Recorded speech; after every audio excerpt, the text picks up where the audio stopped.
প্রথম আমল আমার কলিজার টুকরা মা বোনদের জন্য বলতে চাই, রমজান মাসে আপনাকে নিজের অন্তরটাকে হিংসা মুক্ত করতে হবে। কারণ পুরুষের মাঝে যেই পরিমাণ হিংসা রয়েছে তার চেয়ে অধিক গুণ বেশি হিংসা নারীদের মাঝে রয়েছে, ঠিক কিনা বলেন? নারীরা বাই বার্থ একটু জেলাস হয়, হিংসা থাকে বেশি। দেখবেন মেয়েদের মাঝে ঝগড়া লাগলে কার কয়টা বয়ফ্রেন্ড ছিল, কার ইতিহাস কি, সব টেনে তারা নিয়ে চলে আসে, ঠিক না? মেয়েরা এক অপরের ডেভেলপমেন্ট বেশি একটা সহ্য করতে পারে না, বরং রিসার্চ বলছে পুরুষের চাইতে নারীর হৃদয় হিংসা বাই বার্থ জন্মগতভাবেই একটু বেশি হয়। এর প্রমাণ দিচ্ছি। দেখবেন যে বন্ধু, আমরা যারা পুরুষরা আছি, আমরা পুরুষ বন্ধুরা আমাদের বন্ধুর ভালো চাই, কল্যাণ চাই, প্রশংসা করি, কিন্তু মেয়েরা নিজের বান্ধবীর প্রশংসা জীবনেও করতে চায় না, ঠিক না? কারণ কি? ভেতরে হিংসা দিয়ে ভরা অনেকের। আমি সবাইকে এক পাল্লায় মাপছি না, হাদিসে আসেন। হাদিস কি বলছে খেয়াল করেন। আল্লাহর হাবিব বলছেন, শোনো, রমজান মাসে আল্লাহ তাআলা সমস্ত বান্দাদেরকে ক্ষমার ঘোষণা দেন, তবে দুইজন ব্যক্তি আছে এমন, অর্থাৎ দুই ধরনের ব্যক্তি আছে এমন যাদেরকে আল্লাহ তাআলা রমজান মাসেও ক্ষমা করেন না। এক, ইল্লা লিমুশরিকিন, যে বান্দা আল্লাহর সঙ্গে শিরিক করে।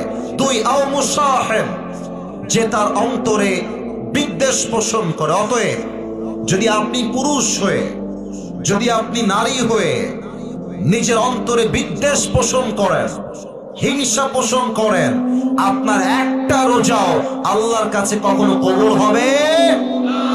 বলেন সবাই, কবুল হবে? এক। দুই নাম্বার, প্রত্যেকটা মা বোনকে বলবো, রমজান মাসে জবানের হেফাজত করতে হবে। মেয়েরা যে এত কথা বলে, বক বক করতেই থাকে। আর যারা বিয়ে করো নাই, বিয়ে করলে বুঝবা বইয়ের বক বকানি কারে কয়, ঠিক কিনা বলো? অনেকে বিয়ের জন্য পাগল হয়ে বসে আছো বাবুরা। ये दिल्ली का लड्डू है, खाओगे तो भी पछताओगे, नहीं खाओगे तो भी पछताओगे। लेकिन मुझे लगता है कि ना खाने से बेहतर ये है कि हम खा के ही मर जाए, ठीक ना? তো মেয়েরা অনেক বেশি বক বক করে, এজন্য বক বক করতে গিয়ে এটা ঠিক আছে, মেয়েরাই বক বক করবে, পুরুষরা বক বক করলে মানায় না, নারীরাই বেশি কথা বলবে। তবে কথা বেশি বলতে গেলে গীবত হয়ে যায়, কথা বেশি বলতে গেলে জবান দিয়ে গালি বের হয়ে যায়। কোরআন কি বলছে খেয়াল করবেন। আউযু বিল্লাহি মিনাশ শাইতানির রাজীম, বিসমিল্লাহির রহমানির রহিম।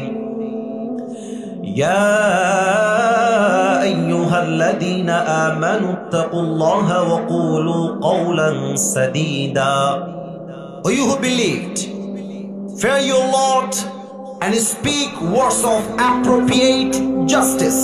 আল্লাহ বলছে, বান্দা আমি আল্লাহকে ভয় করো। দুই, কথা যখন বলবা সত্য বলো, মিথ্যা বলো না, গীবত করো না, বদনাম করো না, কারো বিরুদ্ধে গালিগালাজ করো না, ঠিক কিনা বলেন? আর একটা হাদিস শোনা। আচ্ছা, আপনারা সবাই জান্নাত চান কি চান না? না, এটা জান্নাত চাওয়ার আওয়াজ হয় নাই। বলেন সবাই, চাই কি চাই না? আচ্ছা, আল্লাহর হাবিব যদি জান্নাতের গ্যারান্টি দিয়ে দেয়, ব্যাপারটাই খারাপ হবে না ভালো হবে? খারাপ হবে না ভালো হবে? দেখেন, আল্লাহর হাবিব এই হাদিসে জান্নাতের গ্যারান্টি দিচ্ছে যে আমি আল্লাহর হাবিবকে তুমি দুইটা বিষয়ের গ্যারান্টি দিয়ে দাও, আমি তোমার জান্নাতের গ্যারান্টি নিজের দায়িত্বে বুঝে নিব। সুবহানাল্লাহ পড়বেন না আপনারা? এক, যেই বান্দা তার জিহ্বাকে হেফাজত করবে এবং দুই রানের মাঝখানের লজ্জাস্থানকে হেফাজত করবে, আল্লাহর হাবিব বলেছেন এই দুইটা জিনিস যেই বান্দা হেফাজত করবে, আমি আল্লাহর হাবিব তার জন্য জান্নাতের জামিন হয়ে যাব। সুবহানাল্লাহ। এজন্য রমজান মাসে জবানের হেফাজত বড় দামি বিষয়। তিন, আমার কলিজার টুকরা প্রত্যেকটা মা বোন মনোযোগ দিবেন। তিন নম্বর আমল হলো অবশ্যই রমজান মাসে কানের হেফাজত করতে হবে। এই কান দিয়ে যেই মেয়ে, যেই যুবক, যেই মুরব্বী রমজান মাসে হিন্দি গান শুনবে, বাংলা গান শুনবে, সিনেমার আওয়াজ শুনবে, তার রোজা সে রাখবে, বাট তার রোজার 1 পয়সা মূল্য আল্লাহর কাছে থাকবে না। ঠিক কিনা বলে? আপনারা আমার কথা একটু রাগ করবেন না, আমি একটা কথা বলে ফেলছি। এখানে যদি আমি নেমে যাই এই এখন ওয়াজ করা অবস্থায়, অনেক যুবকের মোবাইল ফোন যদি আমি এখন চেক করি, ওর মোবাইল ফোনে মেয়েদের উলঙ্গ ভিডিও পাওয়া যাবে, এখনই পাওয়া যাবে, এখনই। ইভেন অনেক যুবকের পকেট চেক করলে এই মুহূর্তে বিড়ির প্যাকেট খুঁজে পাওয়া যাবে। ঠিক আছে কিনা বলো? না, রমজান মাস সামনে আসছে, এই কান দিয়ে কোনো বাজে গান শোনা যাবে না। রাজি আছেন তো সবাই ইনশাআল্লাহ? 4 নাম্বার আমল প্রত্যেকটা মাদের জন্য, বোনদের জন্য অনেক দামি। মেয়েরা রমজান মাসে সাহরি রান্না করতে গিয়ে বা ইফতারি রেডি করতে গিয়ে তারা নামাজকে অবহেলা করে ফেলে। জোহরের নামাজ আসরের কিছুক্ষণ আগে আদায় করে, আসরের নামাজ মাগরিবের কিছুক্ষণ পূর্বে আদায় করে। আল্লাহর হাবিব এটা নিষেধ করেছেন। আল্লাহর হাবিব বলেছেন, আমার যে উম্মত 5 ওয়াক্ত নামাজ রাইট টাইমে পড়বে, সঠিক সময়ে পড়বে, আমি আল্লাহর হাবিব তাকে জান্নাতের সুসংবাদ দিয়ে গেলাম। সুবহানাল্লাহ পড়বেন না? নামাজটা টাইম মতো পড়তে হবে। 5 নাম্বার, এটা শুনলে যুবকরা একদম চিৎকার দিয়ে ঠিক বলে উঠবে, একটু ব্যালেন্স করে ঠিক বলো। প্রত্যেকটা মেয়েকে বলবো, রোজার আগে আপনার টিকটকের সমস্ত ভিডিও ডিলিট করতে হবে। আপনার ফেসবুকের সমস্ত বেপরদার ছবি ডিলিট দেওয়া লাগবে। যুবক ভাইরা, ঠিক কিনা বলো? প্রিয় বোন, আপনি রোজাও রাখবেন, আবার টিকটকে আপনার ছবি দিয়ে লিখবেন, আলহামদুলিল্লাহ ফার্স্ট সেহরি ডান, ফার্স্ট ইফতার ডান। আপনার মতো মেয়ে কনফার্ম জান্নাতি নয়, কনফার্ম জাহান্নামী হয়ে যাবে। রমজান আসার পূর্বে delete your all the videos from TikTok, from social platform।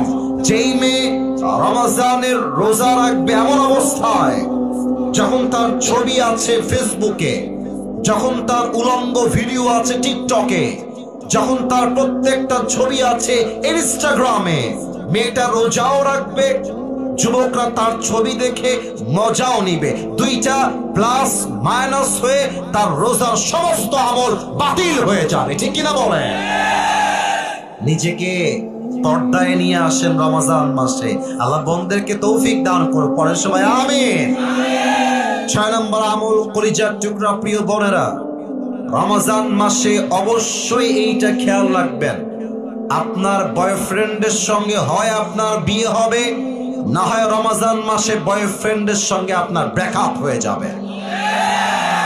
তোমরা এত আস্তে ঠিক বলবা এটা আমি আশা রাখি নাই। বড় কথা ঠিক আছে কিনা আমার? অনেক মেয়ে, আচ্ছা জান তুমি কি সেহরি খেয়েছো? জান তোমার কি ইফতারি হয়েছে? আবার বলে তুমি কি দিয়ে ইফতারি করেছো জান? এগুলো সব উপরে ফিটফাট, ভেতরে পুরোটাই সদর ঘাট। নওগাঁর ভাইরা, এটা কোনো ভালো মেয়ের কথা হতে পারে না। ভালো মেয়ে বলবে তার বয়ফ্রেন্ডকে, শোনো আমি মুসলমান ঘরের মেয়ে, আমার সঙ্গে সম্পর্ক রাখতে হলে একমাত্র স্বামী স্ত্রীর সম্পর্ক রাখতে হবে, বয়ফ্রেন্ড গার্লফ্রেন্ড বিশ্বাস করি না।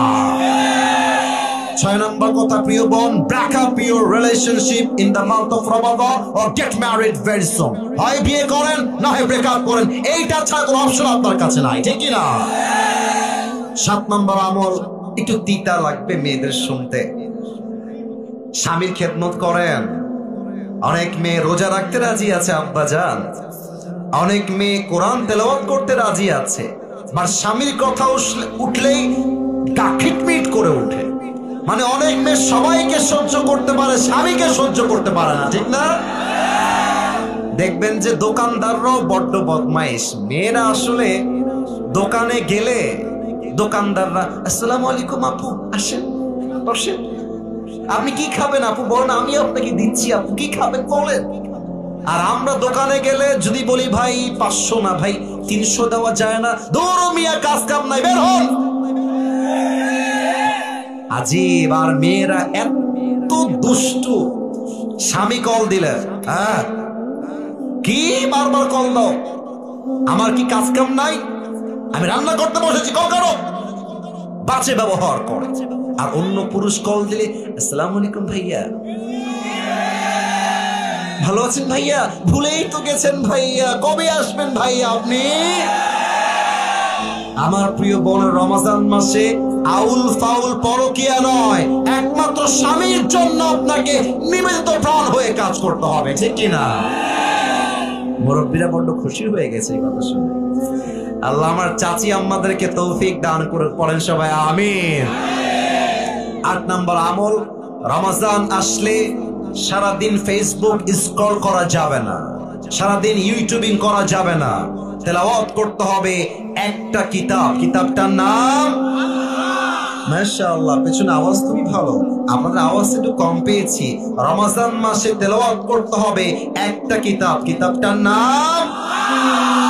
রোজা মানে শুধুমাত্র না খেয়ে থাকা নয়, রোজা মানে শুধুমাত্র উপবাস থাকার নাম নয়, রোজা মানে নিজের পুরো জীবনটাই আল্লাহর জন্য স্যাক্রিফাইস করে দেওয়া, ঠিক কিনা বলেন? রোজা মানে নয় তো শুধু থাকা উপবাস, রোজা মানে নয় তো শুধু থাকা উপবাস, রোজা মানে শুদ্ধ থাকা, রোজা মানে শুদ্ধ থাকা, রোজা মানে শুদ্ধ থাকা বাকি 11 মাস। রোজা মানে নয় তো শুধু থাকা উপবাস, রোজা মানে নয় তো শুধু থাকা উপবাস, ঠিক কিনা বলেন? কত রোজা এলো গেল ভেবে দেখো মন, জীবন ঘড়ি দূর আকাশে ভাসবে কতক্ষণ। কত রোজা এলো গেল ভেবে দেখো মন, জীবন ঘড়ি দূর আকাশে ভাসবে কতক্ষণ। সিয়ামের লগ্ন এলো, নাজাতের দ্বার খুলিল, সিয়ামের লগ্ন এলো, নাজাতের দ্বার খুলিল। পাপি তাপি পেয়ে যাবে, পাপি তাপি পেয়ে যাবে, পাপি তাপি পেয়ে যাবে জান্নাতের আশ্বাস। রোজা মানে নয় তো শুধু থাকা উপবাস, রোজা মানে নয় তো শুধু থাকা উপবাস, ঠিক কি না বলেন? রোজা রাখলেই হবে না, প্রত্যেকটা মুহূর্তে কোরআন তেলাওয়াত করতে হবে 1 সপ্তাহের জন্য। বলেন সবাই তিনি কে? আর মাত্র 2টা বাকি, 9 নাম্বারটা সবার সঙ্গে শেয়ার করব, সবাই মিলে তেলাওয়াত করব, আমল করব, জিকির করবেন আল্লাহর নামে। পড়েন সবাই সুবহানাল্লাহ। ও কলিজার ভাইরা, একটু আল্লাহকে স্মরণ করে দিল থেকে পড়েন সবাই সুবহানাল্লাহ। একবার পড়েন তো সবাই আলহামদুলিল্লাহ। সবাই পড়েন লা ইলাহা ইল্লাল্লাহ। এবার দেখবো বাঘের বাচ্চা কারা আছে। সুবহান, আওয়াজ দিয়ে পড়েন সবাই আল্লাহু আকবার। আলা বিযিকরিল্লাহি তাতমাইন্নুল কুলুব। মনের শান্তি কোথাও খুঁজে পাও না তোমরা? আল্লাহ কি বলছে শোনো। আল্লাহ বলছে, এই বান্দা, মনের শান্তি মেয়েদের কাছে নাই, টিকটকে নাই, ফেসবুকে নাই, টাকার কাছে নাই, গাড়ির কাছে নাই, বাড়ির কাছে নাই, কোথাও নাই।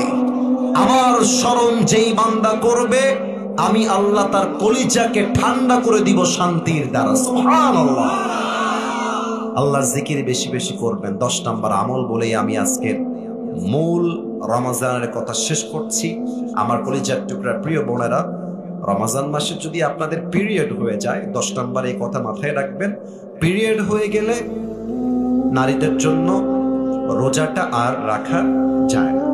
কোরআন তেলাওয়াত করার ব্যাপারেও বিভিন্ন ইখতিলাফ রয়েছে। অতএব মা বোনদেরকে বলবো, যদি পিরিয়ড হয়ে যায় বাই চান্স, আপনি কিছু কাজ করবেন। 1, কোরআনটা তেলাওয়াত না করে অডিও একটা তেলাওয়াত বাজিয়ে দিবেন, বসে বসে তেলাওয়াত শুনবেন। রান্না করছেন, তেলাওয়াত শুনবেন। অথবা আপনি মনে মনে জিকির করবেন। অথবা পিরিয়ড হয়ে গেলে বসে বসে টাইম নষ্ট না করে আত্মীয়দের হক আদায় করবেন। বসে বসে আপনি টাইম নষ্ট না করে আপনি আজহারের ওয়াজটা বাজায় দিবেন, শেখ আহমদুল্লাহ হুজুরের ওয়াজ বাজায় দিবেন, ডক্টর জাকির নায়কের লেকচার বাজায় দিবেন।